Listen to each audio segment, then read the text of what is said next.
Bonjour à tous, bienvenue dans cette nouvelle vidéo. Aujourd'hui, je vous propose un échange avec Denis Pépin. 40 années d'expérience dans le potager. En plus de cela, il est conférencier, référent en jardinage écologique, formateur. Il est aussi auteur de nombreux ouvrages à succès aux éditions Terre Vivante. Et nous avons donc échangé sur plusieurs thématiques clés du potager, que ce soit les vers de terre, les buts organiques, le carbone, le paillage du sol, les clés de fertilité du potager, le travail ou non-travail du sol. Vous verrez que ces propos sont parfois ce qu'on n'entend pas forcément le plus souvent sur YouTube, mais justement, je trouve ça intéressant de s'ouvrir l'esprit et de recevoir une nouvelle expérience de jardinage. Donc je vous propose de visionner cette vidéo et de me retrouver en fin de vidéo. Je vous donnerai mes ressentis, quelques mots supplémentaires sur les thématiques qu'on a pu aborder. Donc bon visionnage et puis à tout à l'heure donc en fin de vidéo.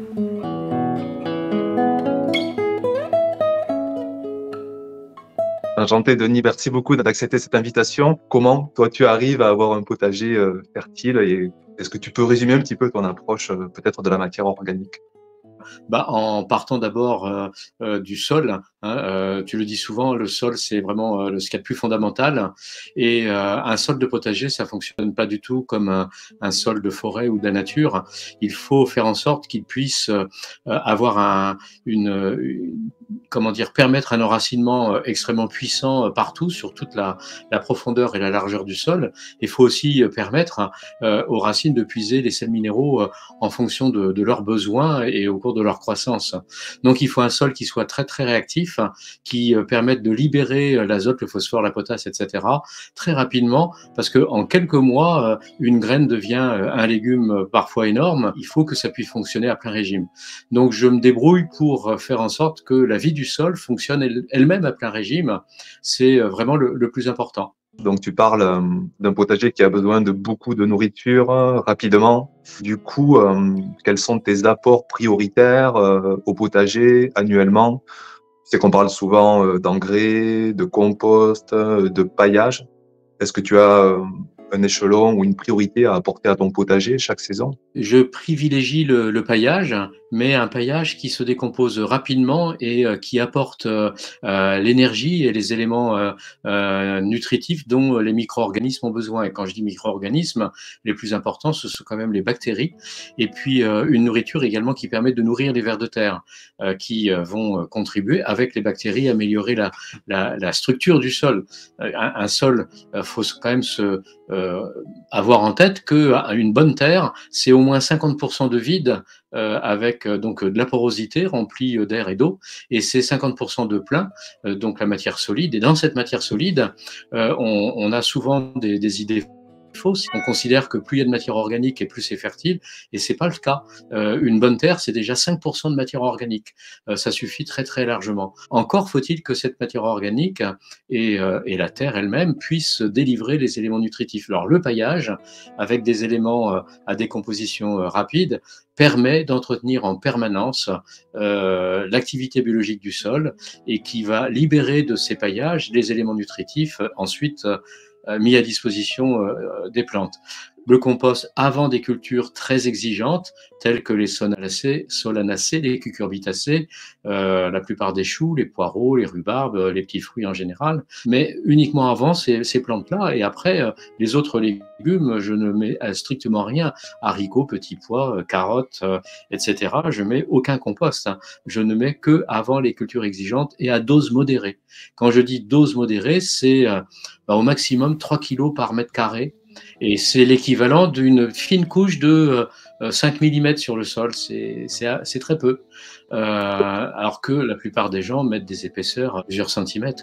Quand tu parles de paillage, il y a une diversité énorme de paillages. Ça peut aller, tu sais, quand on prend ce fameux rapport carbone-azote, ça peut aller de la sciure, le bois, le broyat qui est très dur, très rigide, au paillage le plus vert, le plus souple, le plus rapidement assimilable. Alors, d'après ce que tu me dis, j'imagine que tu te tournes vers des paillages assez rapidement décomposables. À quel échelon de carbone tu t'arrêtes, si tu devais t'arrêter? Ce qui m'intéresse le plus, c'est de mettre des matières carbonées qui contiennent le moins possible de lignine, sachant que tout en contienne, hein, le moins possible de tanin, de résine, qui sont des matières qui sont extrêmement difficiles à décomposer et qui, au contraire même, vont bloquer l'azote et les protéines dans le sol pour donner des composés très stables qui ensuite vont mettre des années et des années à se décomposer.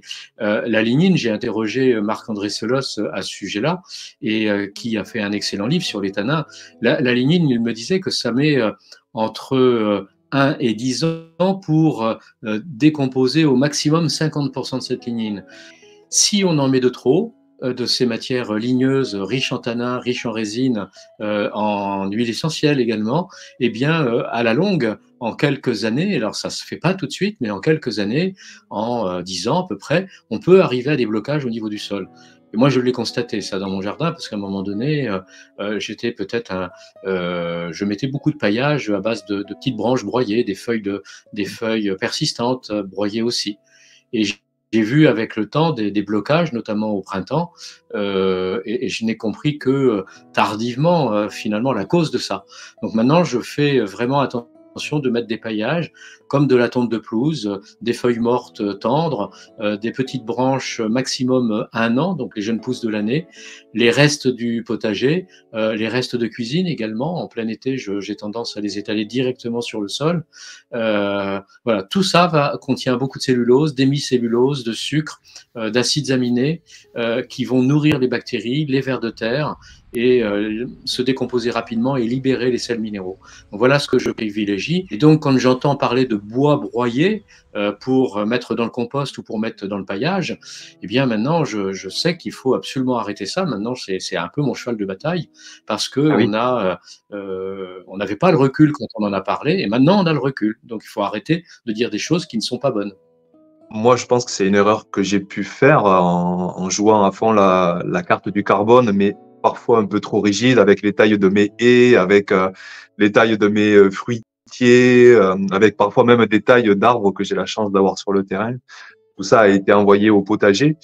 Après, c'est vrai, comme tu l'as dit, on entend aussi que parfois l'école du carbone peut se permettre d'envoyer du bois. Bon, chacun en pensera ce qu'il voudra. Après, qu'est-ce que tu penses, comment dire, de la variable sol? Est-ce que entre un sol et un autre, hein, un va pouvoir vraiment minéraliser à tout va et on va pouvoir jouer la carte du carbone à tout va, et au contraire, peut-être que d'autres, selon le pH, la compaction, la texture, le climat, l'école par le paillage sera un peu plus compliqué. Je ne sais pas quel avis tu as par rapport à ça. Alors, des sols qui sont très acides et au contraire des sols qui sont trop calcaires sont des sols plus compliqués. Dans les sols très acides, on a une moindre activité des bactéries, moindre activité des vers de terre, des êtres vivants en général.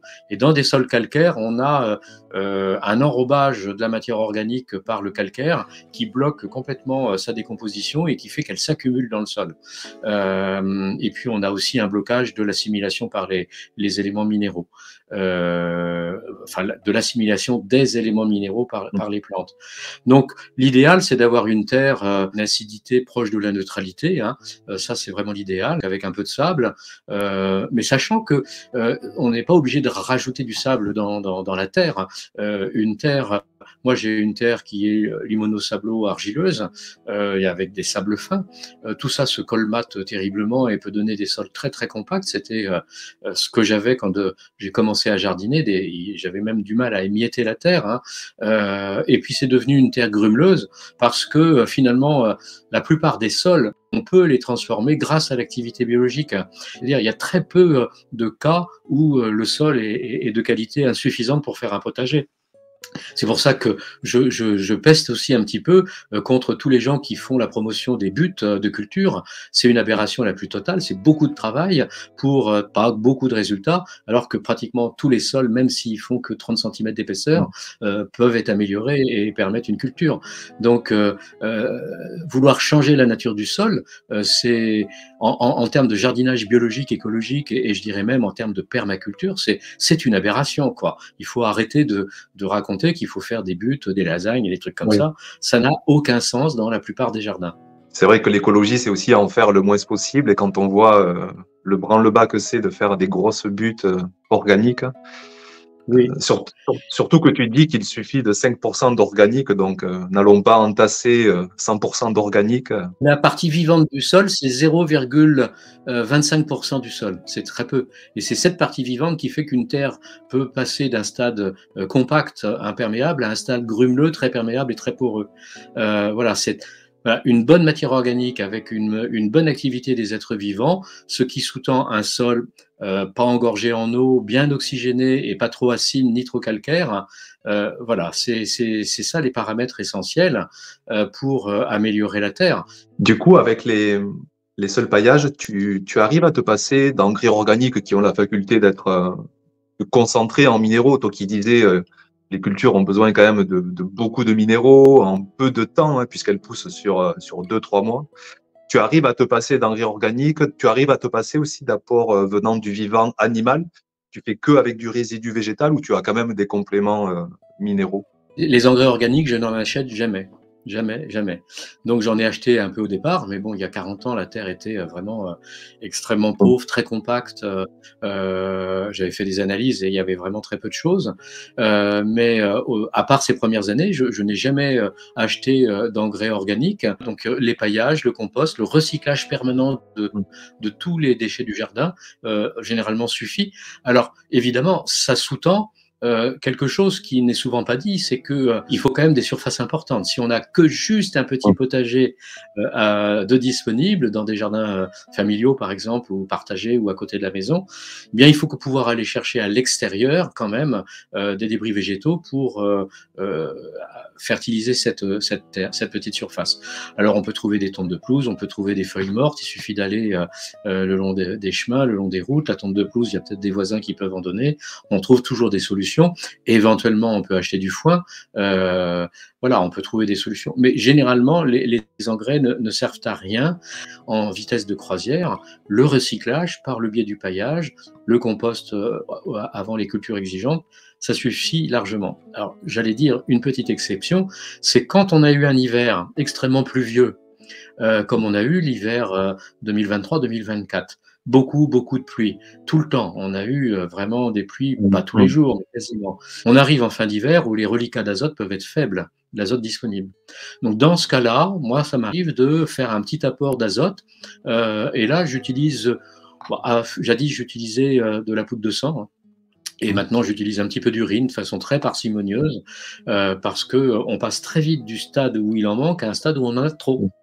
Et quand on en a trop, ça se traduit très rapidement par plus de sensibilité aux maladies, telles que le botrytis, le mildiou, par exemple, quoi. D'autres maladies sur les arbres fruitiers, une plus grande sensibilité aux pucerons. Donc, faut être assez vigilant. Donc, le début de la saison, sur mars-avril, sur les oignons, l'échalote, l'ail, sur les premières pommes de terre, les premières salades, je peux faire un apport d'eau additionnée d'urine. Ça peut arriver quand l'hiver a vraiment été très pluvieux. Mais à part ça, Oui, non, il n'y a rien. très bien. Donc, sauf cas de lessivage dû aux aléas météorologiques, tu arrives à te satisfaire des paillages. Par contre, niveau quantité, quand tu disais tout à l'heure que le compost, on va se suffire d'un demi-centimètre en épaisseur, en paillage, j'imagine que vu qu'il y a moins de concentration en minéraux, on est plus dans le monde du carbone, il faut laisser imaginer une épaisseur peut-être plus conséquente, non?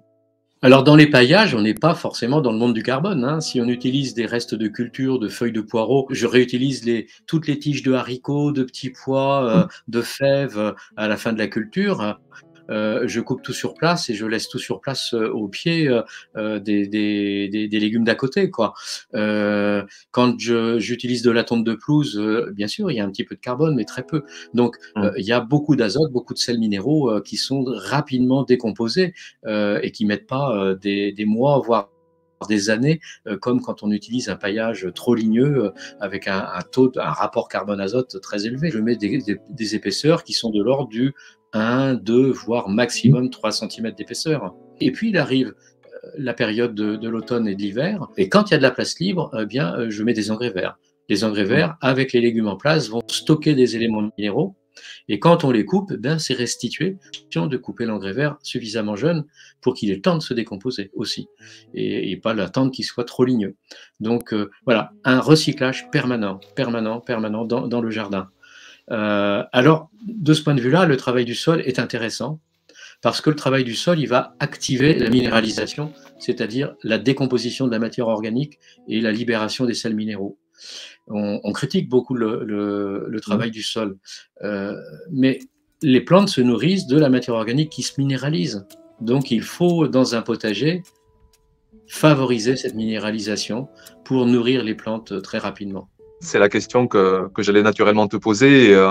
Et c'est vrai que sur les réseaux sociaux, on a vite tendance à simplifier, à aller aux extrêmes. Soit il faut pas du tout travailler, soit il faut travailler, sauf qu'il y a un tas de nuances.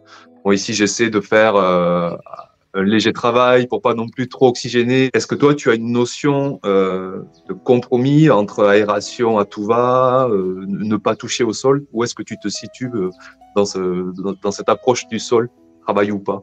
Le travail du sol, il a plusieurs fonctions, et c'est important de le rappeler.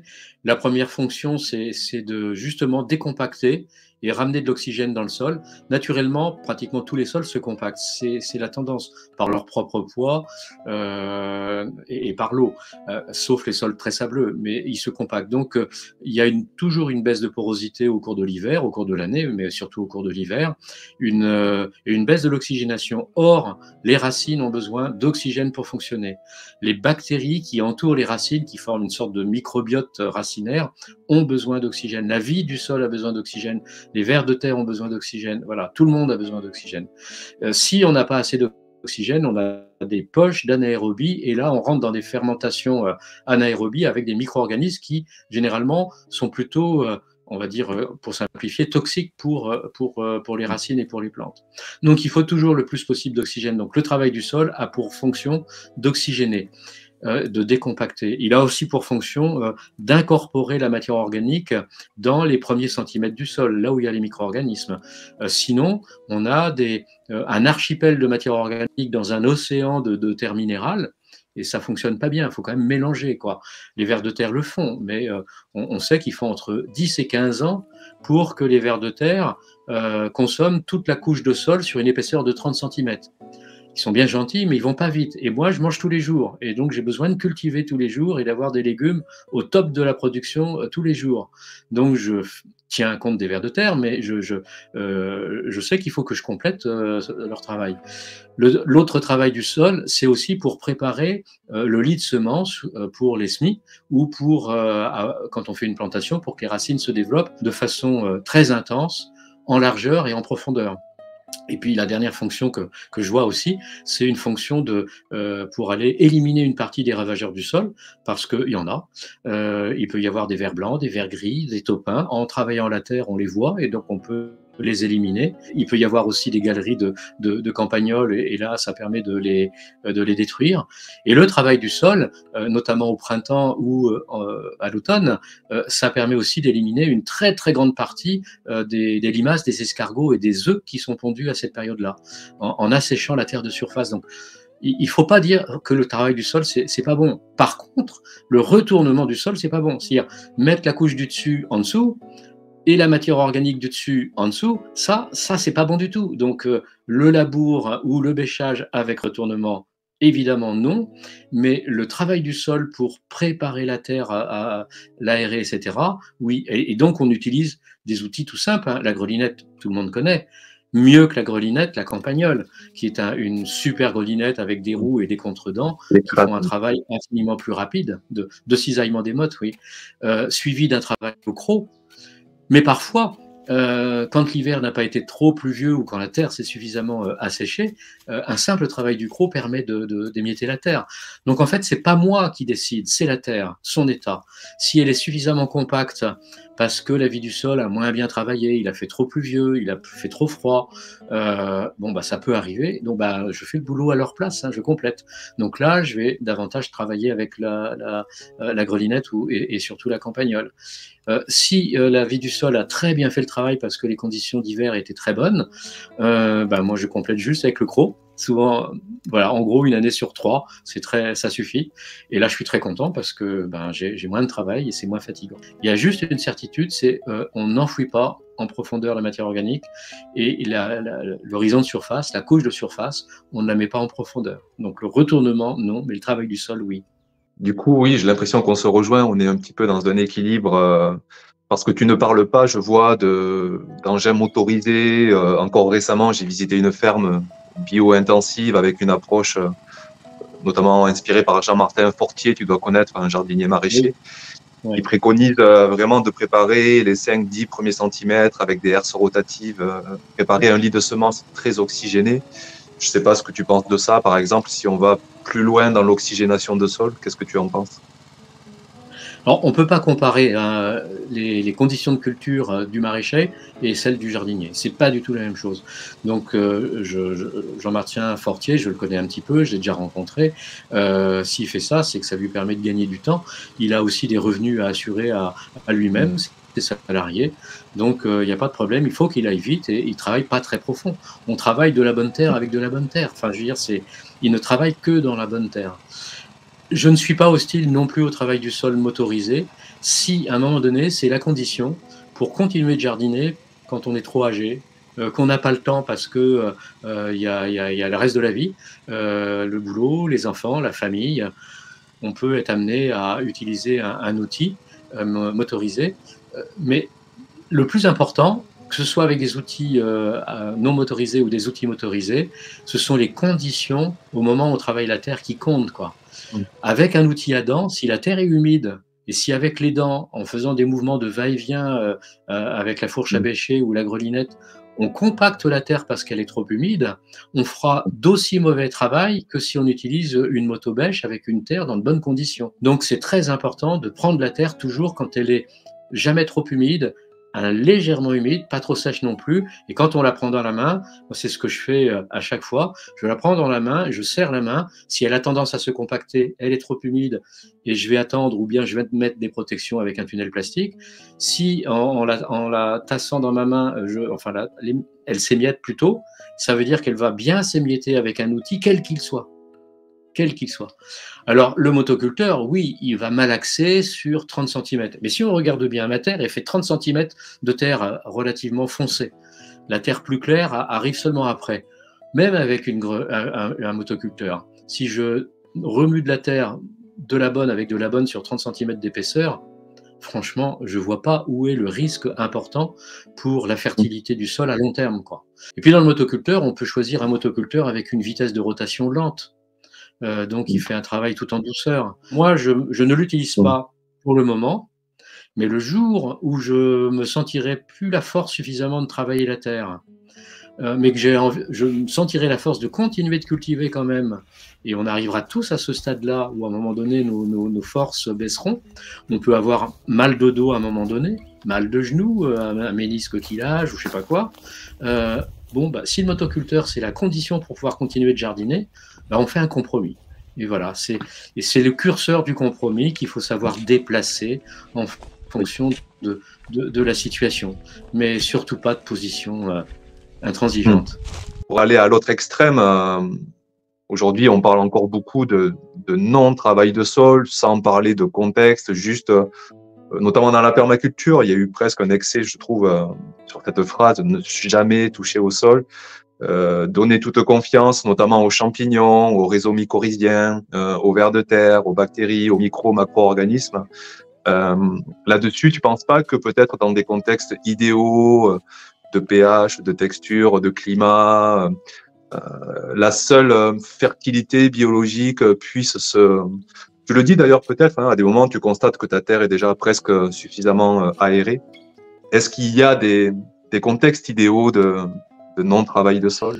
Oui, mais c'est jamais durable, hein, parce que la terre a toujours tendance à se compacter par son propre poids.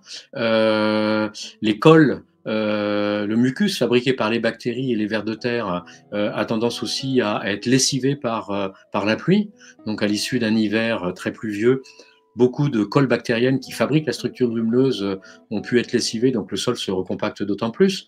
Donc c'est chaque année qu'il faut pouvoir juger en regardant l'état de sa terre et ne pas avoir de position de principe a priori. C'est la Terre qui doit guider notre choix, et rien d'autre, quoi. Alors, oui, il faut plus travailler la terre, mais je suis désolé, quand on fait une butte de culture, ça n'existe jamais dans la nature, ce genre de choses-là.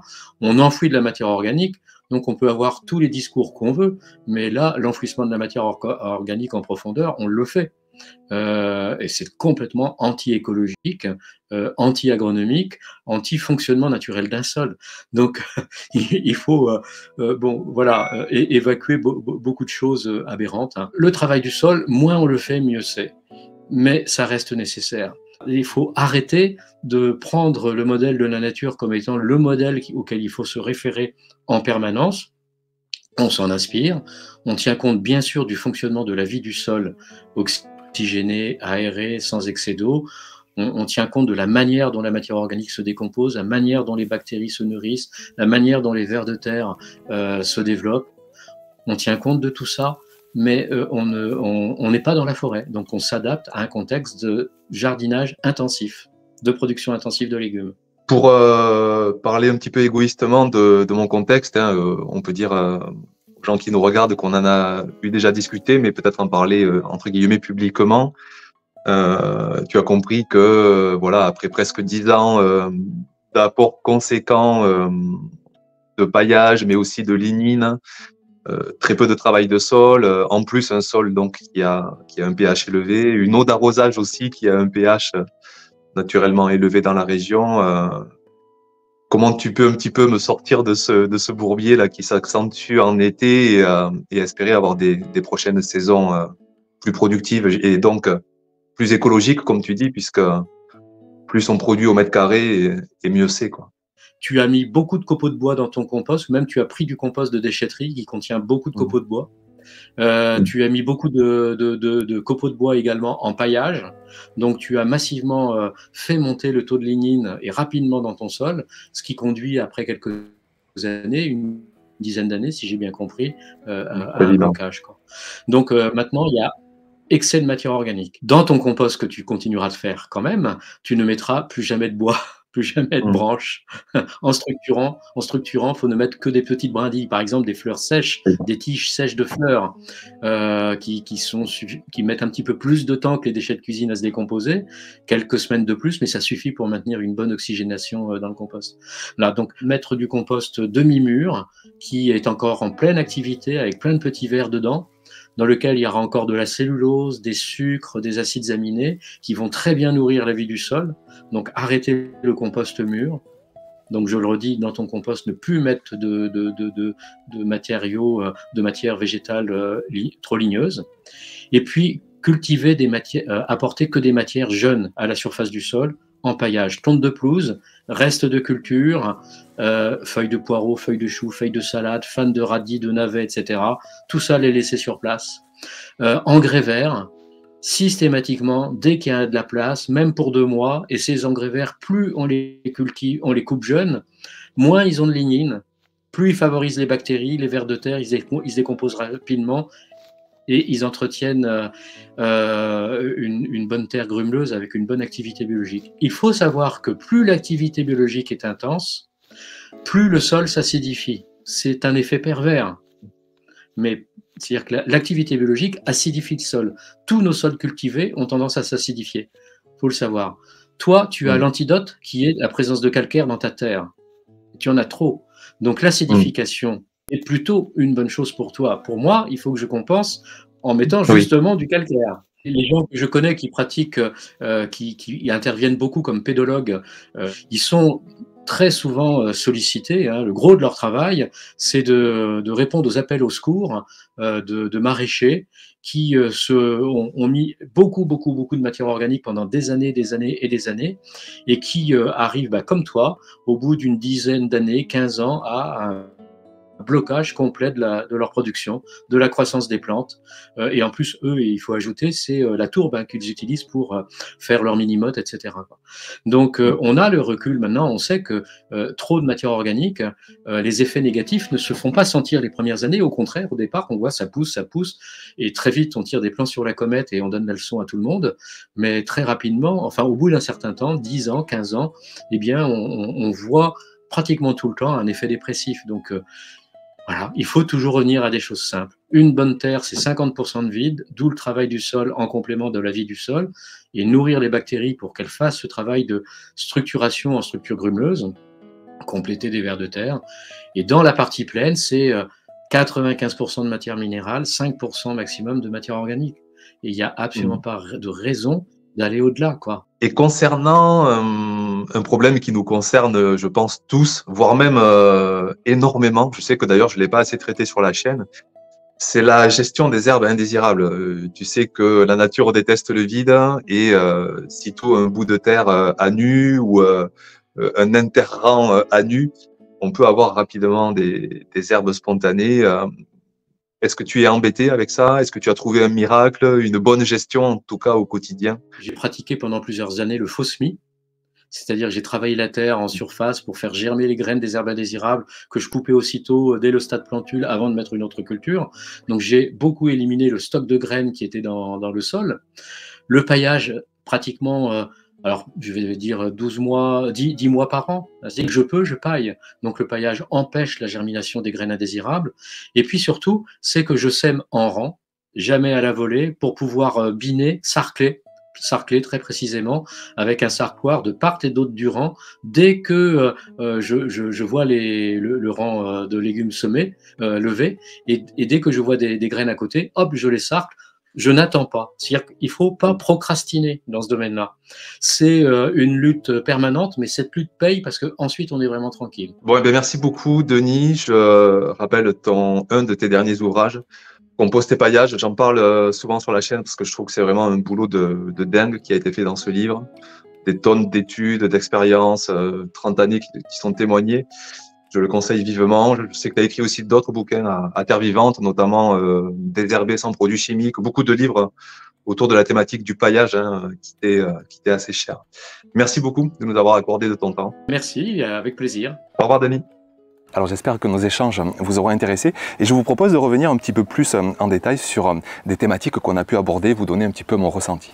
Donc déjà, sur cette thématique des paillages très carbonés, Denis a été assez sévère avec ça, il a vraiment bien expliqué que pour lui, un sol de potager, ça n'a rien à voir avec un sol de forêt dans lequel on a beaucoup plus de matière organique très carbonée, des branches qui tombent parfois, du bois mort, alors qu'au potager, on est vraiment dans un sol qui se doit d'être beaucoup moins carboné. Pourquoi ? Parce que les minéraux essentiels doivent être disponibles. Et s'il y a trop de carbone, les minéraux essentiels sont rattachés au carbone et ont tendance à se minéraliser plus lentement. Alors pour faire pousser des arbres sur 10, 20, 30 ans, c'est pas trop un problème, mais pour faire pousser des légumes qui doivent passer d'une graine à un plant de tomates de 2 mètres avec 5 kg de tomates à produire, ça peut parfois poser souci. Donc moi je le rejoins beaucoup sur cet avis, surtout que je voulais déjà témoigner sur la chaîne. J'ai fait l'erreur sur pas mal de parcelles d'apporter beaucoup trop de broyat de bois sec, du compost de déchetterie avec beaucoup de bois à l'intérieur et je me retrouve vraiment avec une impression d'avoir des cultures qui manquent de vigueur. Alors on pourrait s'en contenter, mais quand même on souhaite quand même produire au mieux quand on est jardinier et donc pour éviter ça, se diriger vers des paillages beaucoup plus rapidement décomposés qui vont fournir de l'énergie beaucoup plus rapidement. Donc sur ce point je suis vraiment assez d'accord avec lui. Ensuite sur cette approche du potager essentiellement par le paillage, eh bien, je pense qu'il a quand même apporté la belle nuance en disant attention, c'est une pratique qui est vraiment optimale quand on a la chance d'avoir un jardin à côté, quand on a la chance d'avoir un terrain à côté, ou sinon comme il a dit là aussi, il faut aller chercher de la matière organique à l'extérieur, ce qui implique de la logistique, du temps, un minimum de force physique et c'est pour ça que souvent sur la chaîne je vous parle des engrais organiques qui eux sont beaucoup plus simples, sont beaucoup plus pratiques et qui permettent entre guillemets de ne laisser personne sur le bord de la route parce que si chaque fois qu'on fait un potager potager, il faut 4-5 fois la surface autour pour avoir accès à de la matière organique, vous comprenez qu'on va laisser beaucoup de monde, comme je vous l'ai dit, sur le bord de la route. Donc oui, pour un approvisionnement de fertilité par la matière organique, rappelez aussi qu'il a quand même quelques poules, même s'il dit, je crois qu'il me l'avait dit en off, en dehors de l'interview, mais il me disait que ça restait négligeable. Donc la matière organique, oui, pour répondre à la plupart des cultures pas trop gourmandes, et donc ajouter du compost, le compost qui contient quand même un petit peu de minéraux essentiels, et quand on en apporte des quantités, eh bien ça suffit à répondre à pas mal de besoins de fertilité du potager. Il y a ensuite la notion de travail de sol. Vous voyez que là aussi, Denis Pépin a bien expliqué en quoi le travail de sol pouvait parfois être justifié. Quand il pleut beaucoup, que la pluie a tassé, quand on a un sol qui s'est compacté, tout simplement par le simple fait de gravité, parce qu'on a une texture de sol qui n'est pas idéale. Ça permet aussi parfois de se prémunir des ravageurs. Enfin, il a donné vraiment plusieurs raisons, et je trouve que ces nuances se tiennent, quoi. Moi, je le vois le premier. Au printemps prochain, je vais parfois prendre ma terre à pleine main, et si je ressens que j'ai trop de compaction, eh bien, je vais aider à coups de grelinette, il parle de campagnols, de crocs, de râteaux, pour vraiment oxygéner, parce que là aussi, il l'a bien dit, le premier rôle du travail du sol, c'est d'oxygéner. Alors, on prête beaucoup d'oxygénation par la fertilité biologique, hein, notamment sur YouTube. Souvent, on entend que la seule activité des vers de terre, des macro-organismes, des bactéries, va suffire à oxygéner le sol, mais ce n'est pas tout le temps le cas dans la réalité. Sitôt qu'il y a un paramètre qui manque, qui n'est pas optimal, que ce soit la texture de sol, le climat, que ce soit, moi ici, le pH par exemple, qui empêche une méga activité bactériologique, eh bien on peut avoir un sol qui rapidement se compacte. Donc travail de sol, là aussi je suis assez d'accord avec lui, je trouve qu'il est de bon ton parfois de s'ouvrir, de comprendre que parfois il faut savoir travailler le sol sans le retourner, hein. Là aussi il a été bien précis, rien à voir avec ses labours, avec ses chamboulements profonds de sol. Là c'est juste un travail de sol sur les 10, 20, 30 premiers centimètres, sans faire trop de dégâts. Je peux vous dire, hein, j'en visite des potagers avec travail du sol, ben, souvent, enfin tout le temps même, je vois que ce sol est génial, et au contraire parfois je vois des potagers sans travail de sol, mais qui du coup se compactent, ne sont pas propices à héberger la vie, et qui n'ont pas forcément plus de fertilité biologique. Donc là-dessus, assez d'accord avec lui. Je voudrais faire aussi un aparté, parce que je pense que je vais y avoir droit dans les commentaires, le comparer avec les propos qu'a pu avoir Charles Dowding. Vous vous souvenez, il y a quelques mois sur la chaîne, avec cette approche qu'il appelle le no-dig, qui fait un succès fou, hein, à travers le monde. Charles se déplace un peu partout pour partager son approche du no-dig. Alors, je voudrais dire que ça n'a rien d'opposé avec Denis Pépin ou même avec ma pratique, parce que Charles Dowding travaille aussi le sol en fait sur les 10-20 premiers centimètres. Pourquoi est-ce qu'il travaille le sol? Parce que Charles, il est en culture méga intensive de son petit lopin de terre, enfin son petit moyen grand lopin de terre, et sitôt que vous plantez, que ce soit un godet de tomates, un godet de courges, de courgettes, eh bien, pour le planter, il faut travailler les 5, 10, 15, 20 premiers centimètres de sol. Se rajoute que Charles fait très peu de semis de pleine terre. Il passe énormément de temps dans sa pépinière, même des petits pois, j'ai vu qu'il les faisait en motte. Je ne vous parle pas des grosses graines, tout passe par une phase de mise en motte, de mise en godet, ce qui veut dire que la plupart de ces cultures, donc, qui sont plantées en plus intensément, resserrées, il le dit bien, il resserre toutes ces cultures tellement son sol est riche, et bien au final donc il travaille énormément pour planter, et puis sitôt que vous faites une culture racine, que ce soit les carottes, encore plus les pommes de terre, et bien de simplement les arracher, là aussi il y a un travail de sol. Donc ne pas se dire qu'un non-travail de sol c'est ne toucher à rien, du moment que vous cultivez intensément, il y a forcément un travail de sol. Donc au final, il ne laboure pas, il ne retourne pas le sol, un peu comme nous le montre Denis Pépin. Donc attention à ne pas opposer les pratiques. Il y a beaucoup de similitudes en fait dans l'approche de Charles. Après, Charles, lui, raisonne essentiellement par le compost. Et comme il ne fait que avec le compost, plutôt que de mettre 0,5 mm, enfin 0,5 cm comme propose Denis Pépin, Charles, lui, il nous avait dit de mémoire 1,5, 2, voire 3 cm, parce qu'il fait essentiellement avec ça, même s'il ne fait pas que ça. Je me souviens qu'il m'avait dit qu'il mettait aussi des algues marines pour apporter notamment un peu plus d'azote et augmenter la fertilité de son potager. Donc voilà, pour dire que les approches sont loin d'être opposées. Ensuite, par rapport au travail de sol motorisé, là aussi je trouve que c'est simplement du bon sens, une approche non dogmatique. Denis dit que voilà, pour l'instant il a la force physique, il a aussi une surface qui s'y prête, mais sitôt que vous avez une grande surface, sitôt que vous manquez d'effort physique, là aussi s'imposer une non-pratique motorisée, c'est de suite exclure des jardiniers. Et moi je ne suis pas trop dans cette vision-là, du moment qu'on nourrit le sol, qu'on porte attention à son sol, y passer un coup de motoculteur, sous la nuance en plus, il a bien dit là aussi, d'avoir une vitesse lente de rotation, on va oxygéner tendrement, presque je pourrais dire, le sol, et ça permettra à des jardiniers de pratiquer leur passion du jardinage, du potager. Et puis enfin, je voulais revenir sur mon contexte, je lui ai échangé ma problématique. Là-dessus, je voudrais revenir, j'en profite sur les centaines de commentaires que j'ai eus. J'ai eu la chance d'avoir des agronomes, des experts, enfin vous avez été énormément nombreux à venir à mon chevet, presque j'ai envie de dire, face à cette problématique de blocage dans mon sol. Et les pistes prioritaires qui se dessinent, donc Denis en a bien parlé, mettre des engrais verts qui ont vraiment tendance à acidifier le sol, à décompacter, oxygéner, parce que vraiment, plus on oxygène et plus on s'enlève des barrières en fait de minéralisation. Donc moi ici, engrais verts, peut-être plus oxygéner le sol sans aller au motoculteur, mais prendre le temps de plus émietter. Là par exemple récemment j'ai replanté quelques fraisiers, je peux vous dire que j'ai pris le temps de bien émietter chaque motte pour tendre à une minéralisation plus conséquente. Ensuite, ce qui a été mis en avant et que je ne vous ai pas assez parlé, c'est ici dans le sud le contexte de pH. À la fois le pH du sol, très calcaire, ce qui fait que mon activité bactériologique est au ralenti, mais aussi le pH de l'eau. Alors ça, j'en ai quasiment jamais parlé, mais ici, comme on a très peu de pluie en été, mon eau d'arrosage prend le dessus, et cette eau d'arrosage est extrêmement calcaire elle aussi, ce qui fait que plus j'arrose avec mon eau d'arrosage, et plus j'augmente ma problématique de blocage des minéraux dans le sol. Donc là-dessus, j'ai plusieurs pistes, peut-être vraiment me décider à récupérer un maximum d'eau de pluie, parce que rien ne remplace l'eau de pluie. Essayer aussi peut-être des apports qui vont me permettre de compenser ces blocages. Bon, tout ça, je vous en reparlerai dans les semaines et dans les mois à venir. Donc voilà ce que les quelques points sur lesquels je voulais revenir avec vous.